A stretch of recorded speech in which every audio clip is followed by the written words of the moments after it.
我想同你講講我嘅事情啊嘛，啊，即係話同我老公就結咗婚，就一直就冇得生啊嘛。哦，後面我老公就抱養咗一個仔翻嚟啊嘛。哦，呢幾年我哋就一家三口啦，就過得好好噶。嗯，但係前排時間咧，我老公就話我呢個仔嘅親生阿媽啊嘛，就唔舒服，得咗嗰個咩銳咩屎咩癌嗰個嘛。嗯，佢而家啦就想驗翻個仔，因為檢查出嚟係中晚期啊嘛，所以咧佢想認翻個仔啊？係啊，所以而家我就心好唔舒服啊嘛，我就諗住到底俾唔俾佢驗翻啊嘛。諗住到底俾唔俾佢認翻？因為乜嘢？係啊，因為佢過嚟求我，嗯，我嘅身啊又唔忍心啊嘛，係嘛？嗯，但係我自己又驚佢驗翻咗之後，呢個仔呢又唔認我啦。但係我真係好愛呢個仔噶。你好愛呢個仔，你又驚住唔認，其實個心囉囉攣係咪？知道自己個仔嘅親生媽咪係咁樣。係啊，所以就好驚啊，所以話我就上嚟求助你哋啊嘛，求助你小燕姐姐嘛，幫我分析下我要點算啊嘛。啊，分析啲乜嘢咧？你想？我講埋我嘅事俾你聽下先吓，講晒先吓。啊，其實呢，嗰個女人呢係我老公嘅初戀嚟噶。哦，你抱養個仔翻嚟，嗰個小朋友係你老公嘅初戀生噶？係啊，因為後面嘅話，我老公就同佢有一啲誤會啊嘛，所以我家婆就唔同意佢哋喺埋一齊，佢哋就分咗手嘛。哦，分咗手之後呢，當時呢，我老公就喺我老豆嗰間廠嘛做嗰個管理噶。哦，因為我呢就啱啱畢咗業之後嘅話，就去我老豆嗰間廠咩實習啊嘛，就識咗我老公噶。嗯，因為我老公好靚仔，我就好中意佢嘛。嗯，所以嘅話就一直都係我追佢噶。後面我哋就喺埋一齊啊嘛。啊，聽得到。嗯，所以呢，就喺埋一齊之後呢，我就查出嘅嗰個咩叫子宮咩期咩炎嗰個嘛，所以我就冇得生，我就冇辦法生噶啦，我就冇得生啦。你聽下好心痛咁樣，突然之間啦。所以呢，因為呢個問題呢，我自己一直都好自卑噶。嗯。但係我老公佢話，哎呀冇所謂啦，反正兩個人喺埋一齊就開心就好啦，係嘛就得噶啦，佢話。嗯。但係後面呢，又一直冇生嘛，即係家婆嘅壓力啊，就壓住我哋，所以呢，我老公啊，佢又偷偷地同佢前女友搞埋一齊嘛。啊！搞埋一齊之後嘛，嗰個女嘅咪就有咗身紀咯。哦。有咗之後，佢當時就將呢個細佬哥就生翻落嚟嘛，生咗嘛。嗯。但係佢前女友仲去我屋企嘈過噶，佢即係話叫我同我老公即係話分開，叫我老公同佢喺埋一齊啊嘛。嗯。但係我老公佢又唔肯，佢又覺得咁樣做會對唔住我嘛。你老公又唔肯，覺得咁樣做對唔住你。咁如果佢既然覺得對唔住你嘅，佢就唔會揾佢嘅初戀啦。但可能我呢邊我老豆嗰間廠嗰度，佢又做嗰啲，所以佢又唔捨得分開我嘛。但係我又好愛佢。哦，佢又喺嗰度做嘢，所以唔捨得分開，你又好愛佢。咁然之後咧？然之後佢就同我商量嘛，俾30萬俾嗰個女人嘛。嗯。即係話嗰個仔就我嚟湊，我以後就做呢個仔嘅阿媽嘛。後面嗰個女上到3-5千人啊，我連翻佢上嚟，我睇下佢喺邊度噶啦。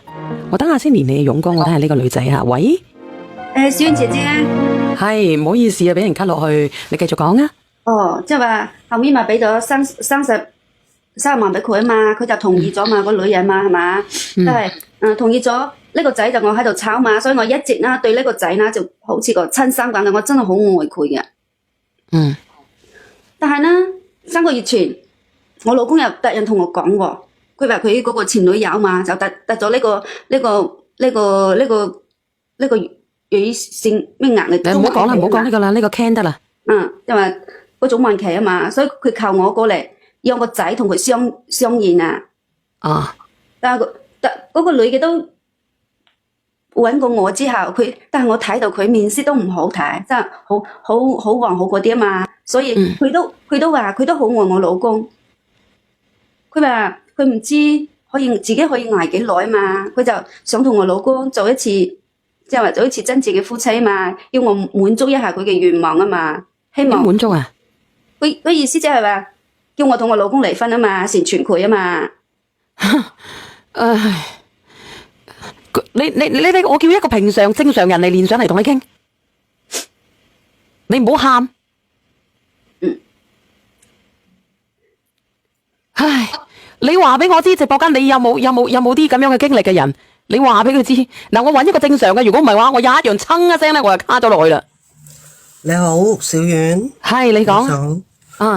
啊，姐姐啊，其實你講呢一樣嘢咧，就其實好模棱兩可嘅。即係我知道你係一個心地好善良嘅人，我聽到，即係我聽得出，你想成全佢，俾佢見下個小朋友。小朋友幾大啊？小朋友而家都幾歲啦？下幾歲？咁如果幾歲嘅話咧，其實佢去見一見面咧，即係我個人講嘅就係與直播間無關，就係去見一見面就唔係問題，但係一個女人可唔可以容忍到個老公離婚而同佢去結婚咧？我本人做唔到。你聽唔聽得到啊？我聽得到，但係我當時睇到佢真係好可憐啊嘛，我又驚佢，反而一隻腳都要落嗰個棺材板嘅啦，係嘛，所以就叫我可憐下佢。我又叫你，佢叫你可憐下佢係咪啊？係啊，即係你知唔知點解我本人做唔到咧？學你話齋，佢愛佢同時，你亦都好愛佢，係咪？係。咁當初分手，你哋結咗婚之後，其實你老公已經做咗第一件嘅錯事對你。佢對你做咗第一件錯事嘅時候，你都願意抱養呢一個細路仔翻嚟，證明你嘅人品真係唔錯。做女人嚟講，即係未必個個可以咁樣做到。但係如果講到話要離婚，俾佢一個願望，呢一樣嘢，我覺得佢冇考慮你嘅感受。係啊，佢都冇諗過考慮你嘅感受。即係話我自己又唔生，又唔可以生，所以嘅話，佢都同我講，即係話佢等佢走咗之後嘅話，佢就將老公俾翻我嘛。當時我都覺得我好對唔住我老公啊嘛。我想問下你老公係咪一件物品啊？係啦，我啱啱就係想咁問。係咯，唔係話讓嚟讓去嘅喎，係咪先啊？咁如果係咁樣嘅，呢個世界上大把有初戀啦，大把有愛嘅人啦。咁係咪我哋兩個結婚？如果我初戀啊，邊個得咗絕症嘅，我又要同我自己嘅老公離婚，然之後嫁翻俾佢啊？戇居喎，係咪啊？係咪啊？阿妹妹啊，阿姐姐啊？啱，阿小圓講得啱。即係當時我覺得自己對唔住佢，我老公又唔出聲，所以我唔係，其實姐姐我覺得翻佢知道㗎，佢當時可以同你拜拜㗎。咁佢同你繼續，咁就證明佢願意接受你現在嘅狀況啦。其實你唔應該，首先你唔應該有自責嘅心，你唔應該有自責嘅心。你肯抱養佢個細路仔，你咁愛錫佢，其實呢一個女人應該感激你。感激甚至乎係你老公都應該感激你去接受佢曾經嘅錯處。但係你要諗下，如果假若你真係心軟成全佢，同佢離婚，俾佢哋過夫妻生活。嗱，我唔知道呢個姐姐而家你所講嘅晚期去到邊度，亦都唔知道佢係咪真係冇得康復。如果假若佢哋結咗婚，真係做一對夫妻嘅時候，你可唔可以容忍分享丈夫先？係喎。因為係咁嘛，我當時佢都話，我老公都話唔介意嘅嘛，所以後面我家婆你老公一定係唔介意噶，你老公一定係唔介意噶，因為嗰個係佢初戀啊。而家問題係你要問自己個心，你可唔可以分享個丈夫俾人先？當佢哋成為夫妻嘅時候，我就係接受唔到啊嘛，佢哋搞埋一齊，我肯定接受唔到啦。當然啦，佢去到嗰個階段，佢仲有呢樣嘢嘅咩？嗯？咩仲有呢樣嘢啊？佢都已經 cancer 晚期咯，仲可以做到嗰啲事嘅咩？佢唔驚死啊？個男人可以啊嘛，但係個女人唔得噶嘛，有啲常理啊，姐姐。但係我又好難受嘛，睇到佢咁可憐，係咪啫？佢唔會做，咁佢而家係想同佢做一次夫妻，係咪？想同佢結婚，然之後想認翻個仔，係咪？就係咁嘅意思，係啊。咁如果之後佢唔放手咧？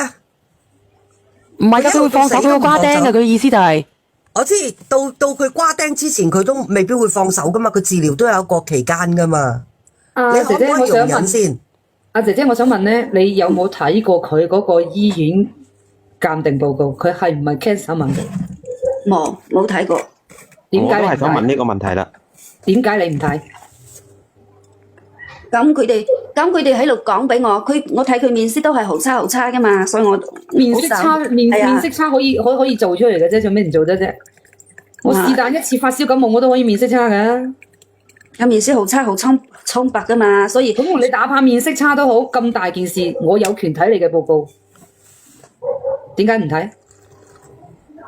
同埋 cancer 去到就嚟拉柴嘅情況下，佢係冇嗰啲體力再過夫妻生活嘅。我知佢唔係想過夫妻生活，但係佢哋兩個就想喺埋一齊啊嘛。我就想講話，你話個仔咧，佢想話即係話認翻個仔咧。可以俾佢認翻，但係咧，你話俾你老公同佢咩嘅咧，我就覺得就唔可以接受咯。